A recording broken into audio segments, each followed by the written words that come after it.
कक्षा 10 के विद्यार्थियों का स्वागत है। आज उनकी पाठ्य पुस्तक क्षितिज से गद्यांश का पहला अध्याय पढ़ेंगे, जिसका नाम है नेताजी का चश्मा का भाग 1 पढ़ेंगे। इसके लेखक हैं स्वयं प्रकाश जी। नेताजी का चश्मा नामक कहानी जो है, कैप्टन चश्मे वाले के माध्यम से देश के करोड़ों नागरिकों के योगदान को रेखांकित करती है। इस देश के निर्माण में अपने अपने तरीके से सहयोग करते हैं। कहानी ये कहती है कि बड़े ही नहीं बल्कि बच्चे भी इसमें शामिल हैं। नेताजी का नाम आते ही हमें किसी नेता की स्मृति आ जाती है, जैसे कि कोई नेता जी हों और उनके ऊपर चश्मा लगा हो। इस कहानी में 3 पात्र हैं। पहला है हवलदार साहब,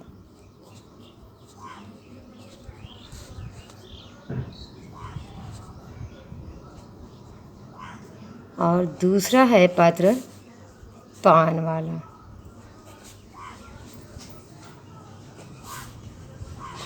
तीसरा पात्र है कैप्टन।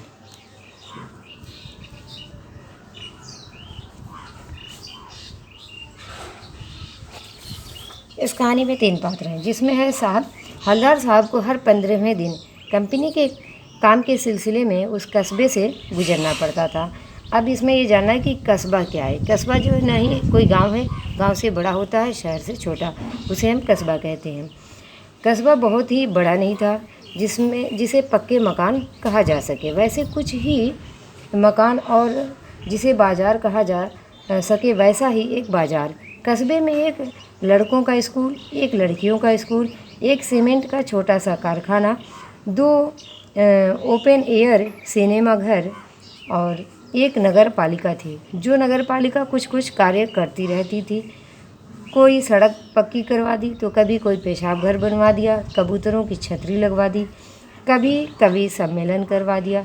इसी नगर पालिका ने किसी उत्साही के प्रशासनिक अधिकारी ने एक बार शहर के मुख्य बाजार के मुख्य चौराहे पर, चौराहा उसे कहते हैं जिसमें 4 राहें हों, उस चौराहे पर एक प्रतिमा लगवा दी। वो किसकी प्रतिमा थी? नेताजी की, जिसे हम सुभाष चंद्र बोस के नाम से जानते हैं। और वो प्रतिमा जो थी संगमरमर की थी। संगमरमर की प्रतिमा पर फौजी वर्दी में मूर्ति को तो देखते ही याद आ जाता था कि दिल्ली चलो और मुझे खून दो वगैरह याद आने लगते थे। इस दृष्टि से यह सफल और सराहनीय था। केवल एक चीज़ की कसर थी जो देखते ही खटकती थी। नेताजी की आंखों पर चश्मा नहीं था,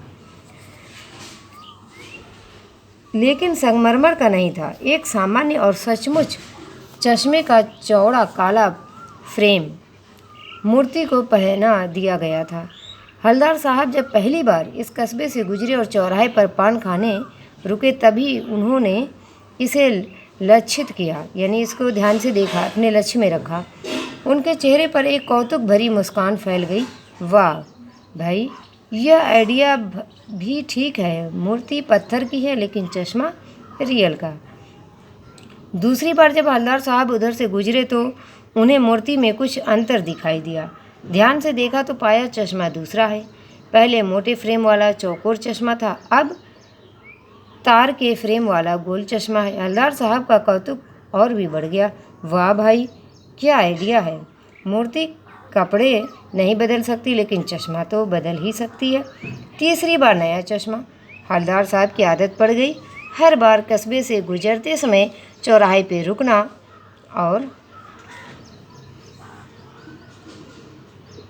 और ध्यान से देखना। एक बार जब कौतूहल दर्दनीय हो उठा तो पान वाले से ही पूछ लिया, क्यों भाई, क्या बात है? यह तुम्हारे नेताजी का चश्मा हर बार बदल कैसे जाता है? पान वाले के खुद के मुंह में पान ठुसा हुआ था। वह एक काला, मोटा और खुश मिजाज आदमी था। हवलदार साहब का प्रश्न सुनकर वह आंखों में हंसने लगा। उसकी तोंद थिरकी पीछे घूमकर उसे दुकान के नीचे पान थूका और लाल काली बत्ती सी दिखाकर बोला, कैप्टन चश्मे वाला करता है।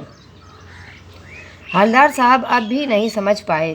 अब हवलदार साहब को बात समझ में कुछ आ गई कि चश्मे वाला है जिसका नाम कैप्टन है और उसे नेताजी की बगैर चश्मे की मूर्ति बुरी लगती है, आहत करती है, यानी दुख देती है, मानो चश्मे के बगैर नेताजी की असुविधा हो रही हो। इसीलिए छोटी सी दुकान में से उपलब्ध गिने चुने फ्रेमों में से नेताजी की मूर्ति पर एक चश्मा फिट कर देता है।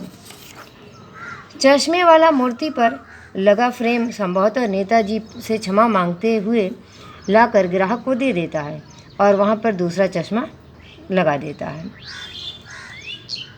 और मुस्कुराता हुआ बोला कि मास्टर साहब भूल गए होंगे, मूर्ति पर संगमरमर का चश्मा बनाना मास्टर साहब भूल गए होंगे।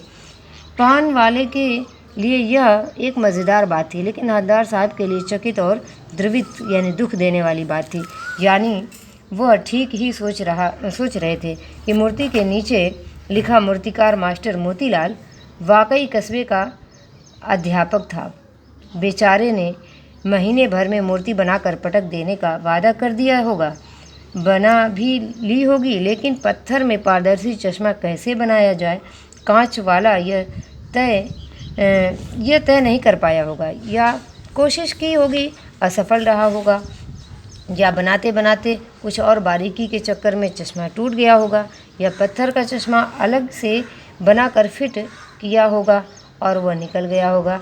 ओफ! हवलदार साहब को ये बात सब कुछ बड़ा विचित्र और कौतुक भरा लग रहा था। यहाँ से हमारा पार्ट 1 जो है कंप्लीट हुआ।